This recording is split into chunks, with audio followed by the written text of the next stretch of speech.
Hi, class, and welcome to our presentation. This is our analysis of JBS by me, Ethan Mann, Harrison Sharp, and Jack Mahoney. So moving to our problem, I currently work for JBS, and JBS is one of the largest providers of beef products around the world. The plant that I work at, the Souderton beef plant in Souderton, Pennsylvania, is one of the largest actually providers of beef on the East Coast. So I'm sure many of you live on the East Coast if you're going to York College or doing York College online. Um, and chances are, if you go to the grocery store and you see a beef product, any sort of like steak or ground beef on the shelf, chances are it came from our production facility.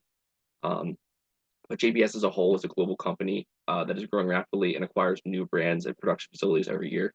JBS isn't necessarily limited to beef. They also have chicken and pork and other production facilities.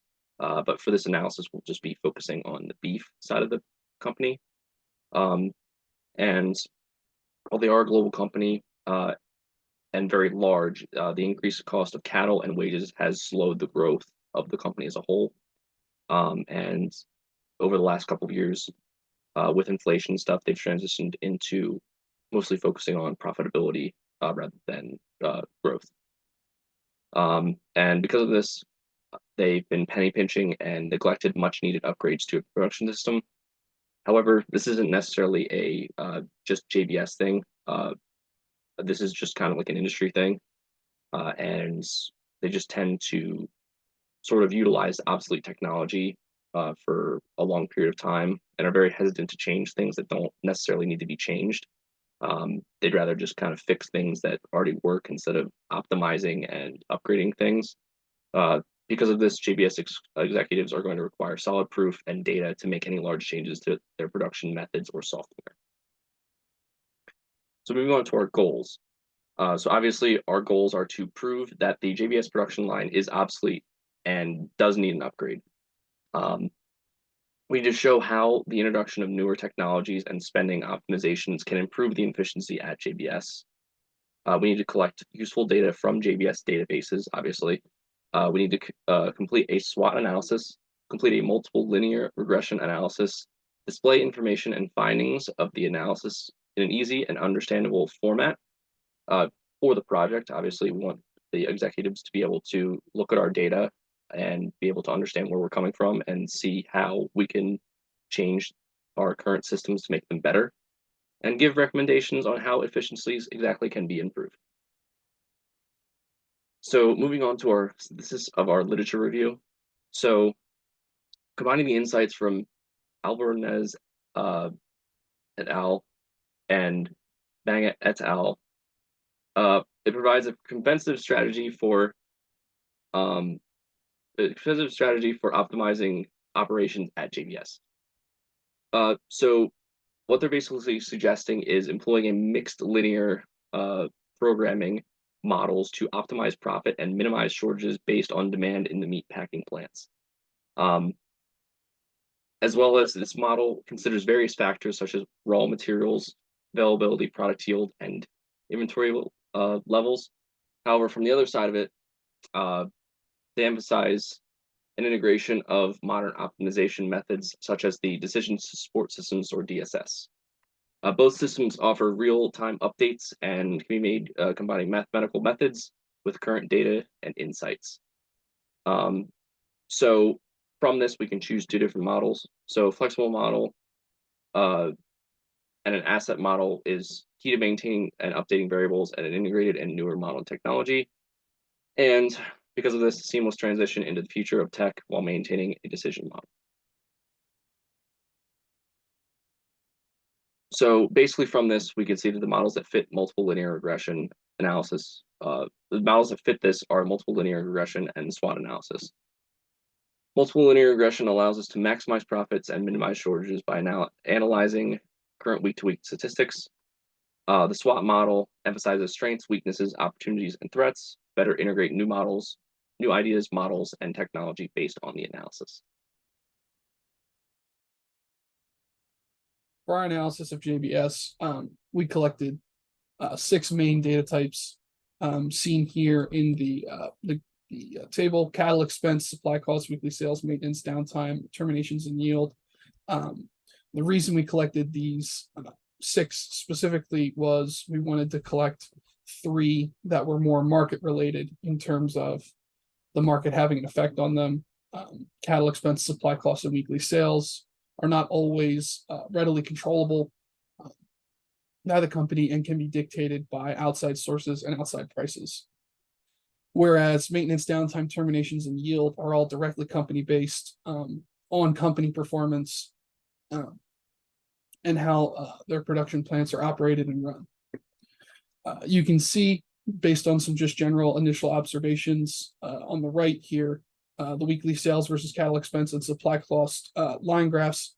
You can see similarities in the growth and decay across our 12-week span, following the same general pattern with a peak in November, followed by a dip into a peak in late December to a steep fall off in late December, and then a slow and steady increase over the months of January.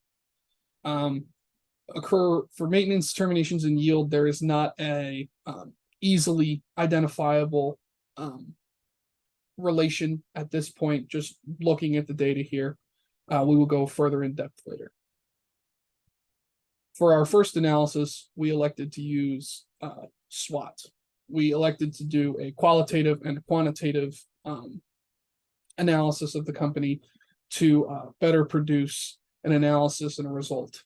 So for our qualitative here, we are looking at strengths, weaknesses, opportunities, and threats of JBS, and the results of this analysis and the changes they can make. Some of the strengths: improve operational efficiency. It reduces maintenance on machine and downtime. It can reduce the number of employees on the line, reduce the amount of raw material damaged, wasted in production that would be related to yield, reduce the impact of rising cattle and wage costs, trying to make as much change on company side and leave little for the market to affect, and then removing obsolete technology as well. Some of the weaknesses: they have little available capital to spend, and the mass overhaul of the production line is rather expensive.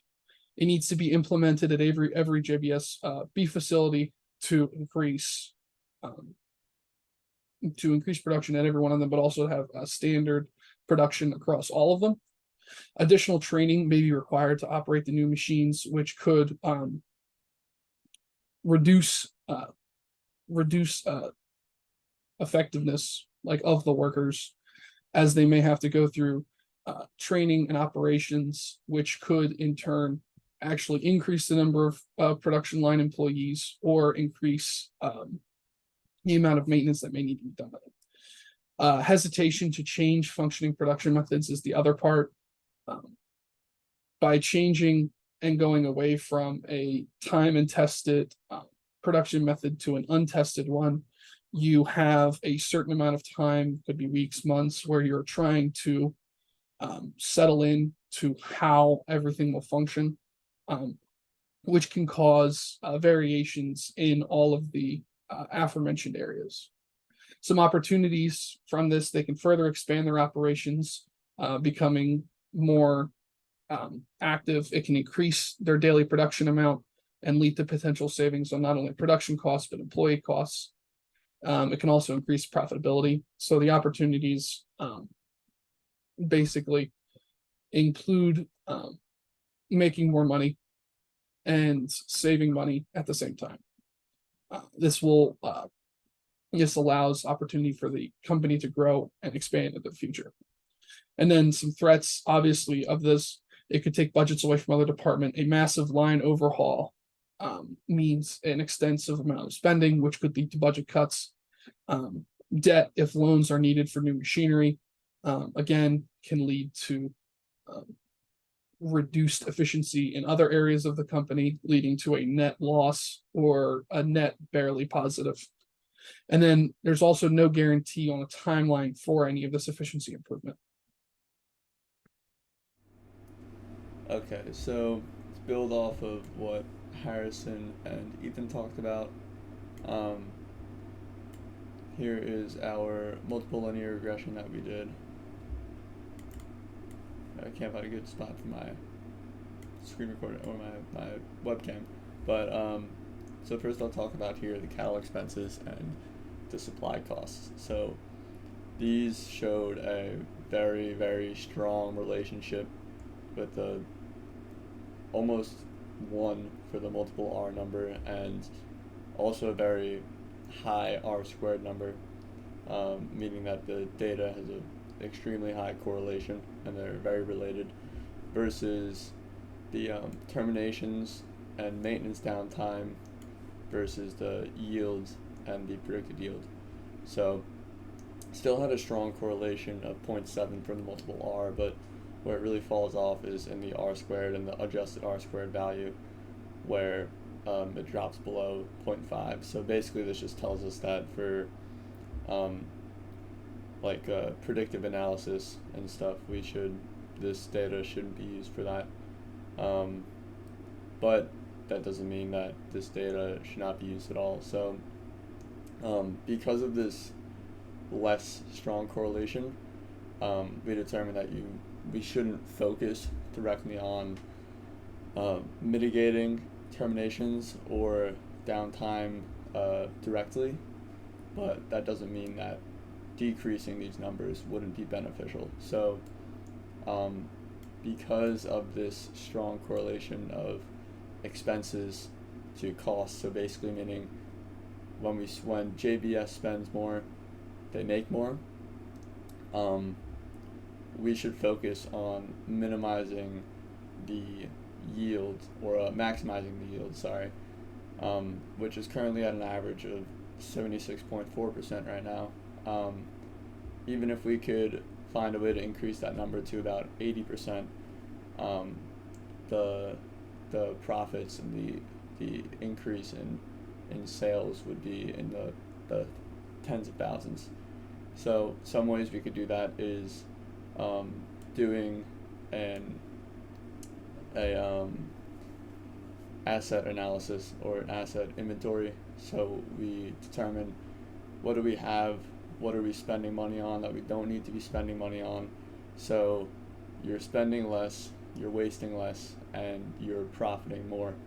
One thing that we've talked a lot about is production line overhauls. So while that is expensive, the efficiency increase and the decreased downtime and just the advancement of modern technology will allow JBS to not only waste less product through the production process, but also produce products more quickly because of newer technologies.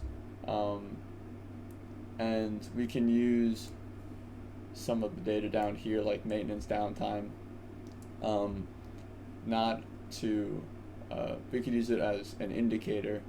So let's say they replace the old equipment after 5 or so years. We keep statistics on the maintenance downtime. Let's say once maintenance downtime reaches an average of 100 minutes a week, then they say, oh, there's starting to be breakdowns. The machines are failing at this point more than we would like.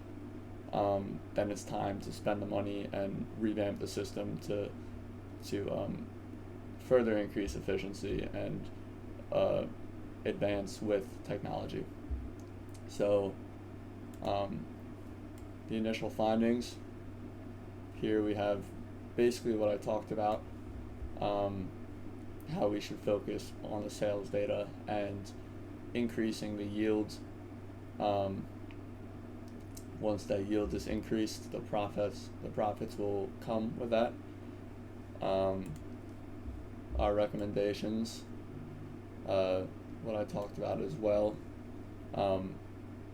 increasing this margin. Of course, it's pretty much impossible to reach an ideal case of 100% yield, meaning that all of the products and the raw materials that JBS is purchasing is being used. That's just not possible. But at a figure of 76.4%, there's almost 25% room for improvement. So increasing 5-10% is totally possible and is something that they should shoot for. And by performing an inventory of all their assets, their data, and their spending, they can pinpoint and target these weak areas or these holes where spending is being allocated, where it can be put in somewhere more beneficial, such as new technologies and employee trainings, and even having backup parts or generators or something in the case of a failure, so that there's less downtime and production and profits are not interrupted. And here we have our references, just for reference. And thank you for watching and listening. All right.